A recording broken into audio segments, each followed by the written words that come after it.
Ma'am, may tip po ba kayo sa pagme-memorize ng Republic Acts and iba pa pong batas? Kinakabahan po kasi ako na makalimutan ko sa actual from Mom Love.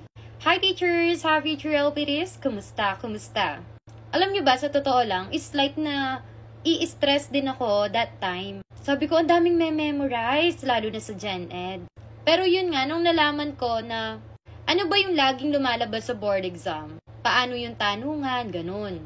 Pero sabi nga, teacher, sabi ko nga sa inyo, kung nangangarap kayo ng mataas, kung nag-i-aim kayo ng mataas, kung gusto nyong mag-top notcher or mataas na rating, of course, dapat talaga marami kayong baon, marami kayong alam.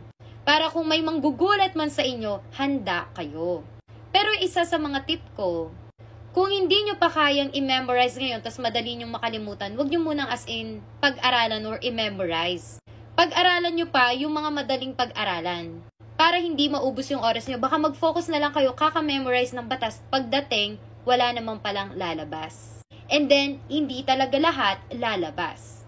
Pero of course, baka yung hindi mo pa minemorize yung pa yung lumabas. Diba? Naiintindihan ko kayo dyan. Ako, ang ginawa ko nung una, hindi ko pa siya talaga binigyan ng time. O sige, dyan ka na muna, yung mga kaya kong pag-aralan, kaya kong ipasok sa utak ko, yun na muna yung mga pinag-aralan ko.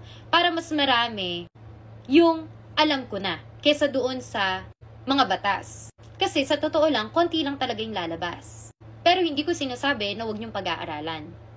First, sa pag-memorize ng batas, i-relate mo, bigyan mo ng sitwasyon na matatandaan mo. Like for example, kwento, ganun. Pangalawa, pwede mong isulat sa wall. Isulat mo lagi na makikita mo na matatandaan mo po. Yung isa pa, pangatlo, alam nyo yung mga drills? Yung lalabas sa PowerPoint, ganyan. Tapos, iisipin mo ano yung susunod na batas. So, yon drills. Sige, try kong gumawa nun para may panoorin kayo. Tapos, sasagutin ninyo. Tapos, ganito. Sa CBRC, ganito ang turo. Si Sir Janus. Tingnan nyo yung DepEd. Ilang number yan? Letters. DepEd. 5 letters. Tingnan nyo nasa dulo. Yung 5-5. Pag nakita nyo ng 9155, DepEd. Next, yung 10533. Bilangin nyo yung 10533. 1 plus 0, 1. Plus 5, 6. Plus 3, 9. Plus 3, 12. Key to 12. CHED. 7722. 7722, ano yun? CHED. Lagyan nyo ng sitwasyon, magbigay kayo ng clue dyan na matatandaan ninyo. So, ayan pa. Sa totoo lang, marami talaga yan.